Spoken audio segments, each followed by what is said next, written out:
नाशिकमधील भोंदूबाबा अशोक खरात प्रकरणात दररोज नवे धक्कादायक खुलासे समोर येत आहेत आणि आता तर पोलीसही चक्रावून गेले आहेत। एसआयटी चौकशीत आज 12वा दिवस। काल तब्बल 5 तास खरातची कसून चौकशी करण्यात आली, पण मोठा धक्का बसला तो त्याच्या मोबाईलमधील डेटामुळे। पोलिसांनी जप्त केलेल्या मोबाईलमध्ये 2,500हून अधिक नंबर कोडवर्डमध्ये सेव्ह असल्याचं समोर आलं आहे।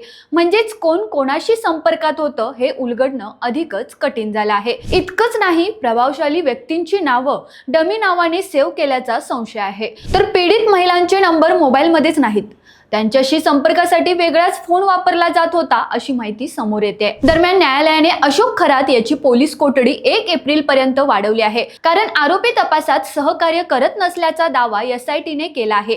या प्रकरणात आणखी एक धक्कादायक बाब म्हणजे महिलांना गुंगे आणण्यासाठी काही पदार्थ दिल्याचा संशय आहे। पेढे आणि कडवट पाणी दिल्यानंतर महिलांना चक्कर येत होती असा आरोप आहे। यामागे नेमकं काय होतं याचा तपास सुरू आहे। तसेच खरातने कमावलेली संपत्ती, त्याचे आर्थिक व्यवहार आणि त्याला मदत करणारे इतर लोक यांचाही शोध घेतला जात आहे। दरम्यान या प्रकरणाची झळ आता रुपाली चाकणकर यांनाही बसली आहे।